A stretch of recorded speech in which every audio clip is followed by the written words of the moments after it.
ಹೊಸ ವರ್ಷದಲ್ಲಿ ಗೂಳಿ ಸಂಭ್ರಮ, ಹಣಕಾಸು, ವಾಹನ ಮತ್ತು ಐಟಿ ಷೇರುಗಳ ಖರೀದಿ ಭರಾಟೆ. ಸೆನ್ಸೆಕ್ಸ್, ನಿಫ್ಟಿ ಭರ್ಜರಿ ಎತ್ತರ ಜಿಗಿತ. ಹಣಕಾಸು, ವಾಹನ ಮತ್ತು ಐಟಿ ಷೇರುಗಳ ಖರೀದಿ ಭರಾಟೆಯಿಂದ ಗುರುವಾರ ಮುಂಬೈ ಷೇರುಪೇಟೆ ಸೂಚ್ಯಂಕ ಸೆನ್ಸೆಕ್ಸ್ 1436 ಅಂಕ ಜಿಗಿದು ನೋಡಿ ತುಂಬಾನೇ ವ್ಯಾಪಾರ ವಹಿವಾಟು ಆಗಿದೆ ಅನ್ನುವಂಥದ್ದು ಗೊತ್ತಾಗ್ತಾ ಇದೆ.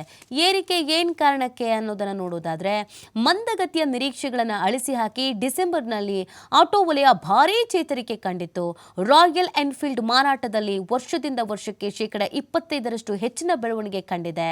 ಈ ಹಿನ್ನೆಲೆಯಲ್ಲಿ ಏರಿಕೆ ಆಗ್ತಾ ಇದೆ. ಐಷರ್ ಮೋಟಾರ್ಸ್ 7% ಏರಿಕೆ ಆಗಿದೆ. 2024 ಡಿಸೆಂಬರಲ್ಲಿ 79,466 ಐಷರ್ ವಾಹನಗಳು ಮಾರಾಟಗೊಂಡಿದೆ. ಕಳೆದ ವರ್ಷ ಇದೇ ಅವಧಿಯಲ್ಲಿ ಮಾರಾಟವಾದ ಐಷರ್ ವಾಹನಗಳ ಸಂಖ್ಯೆ 63,887 ಇತ್ತು. ಮಾರುತಿ ಸುಜುಕಿಯಲ್ಲೂ ಕೂಡ ಬಹಳಷ್ಟು ವ್ಯತ್ಯಾಸ ಕಂಡು ಬಂದಿದೆ.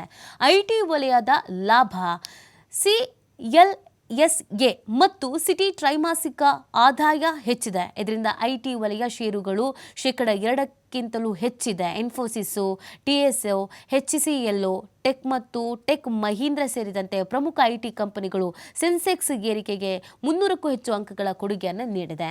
ಮತ್ತೊಂದು, ಹಣಕಾಸು ವಲಯದ ಕಾರ್ಯಕ್ಷಮತೆ. ಬ್ಯಾಂಕಿಂಗ್ ಮತ್ತು ಹಣಕಾಸು ಷೇರುಗಳು ಗಮನಾರ್ಹ ಸುಧಾರಣೆಯನ್ನು ತೋರಿಸಿದ್ದು, ಬಜಾಜ್ ಫಿನ್ಸರ್ವ್ ಮತ್ತು ಬಜಾಜ್ ಫೈನಾನ್ಸ್ ಕ್ರಮವಾಗಿ ಸುಮಾರು 6 ಮತ್ತು 8% ಏರಿಕೆ ಆಗಿದೆ. HDFC bank, Kotak Mahindra bank, IndusInd ಬ್ಯಾಂಕ್ಗಳು ಸಕಾರಾತ್ಮಕ ಕೊಡುಗೆಗಳನ್ನು ನೀಡಿವೆ. ಇನ್ನು ನಿಫ್ಟಿ ಸಕಾರಾತ್ಮಕ ನಡೆ. 2 ವಾರಗಳಲ್ಲಿ ನಿಫ್ಟಿಯು ಕೂಡ ತುಂಬ ಏರಿಕೆ ಆಗಿರುವಂಥ ಹಿನ್ನೆಲೆಯಲ್ಲಿ ಕಳೆದ 50 ದಿನಗಳ ಸರಾಸರಿ ಚಲನೆಯನ್ನು ಗಮನಿಸಿದರೆ ಗುರುವಾರದ ವಹಿವಾಟು ಎಲ್ಲ ದಾಖಲೆಗಳನ್ನು ಮುರಿದಿದೆ ಅನ್ನೋದು ಗೊತ್ತಾಗ್ತಾ ಇದೆ. ಹೊಸ ವರ್ಷದ ಸಂಭ್ರಮದಲ್ಲಿ ಹೆಚ್ಚಾಗಿದೆ ಅನ್ನೋದು ಗೊತ್ತಾಗ್ತಾ ಇದೆ.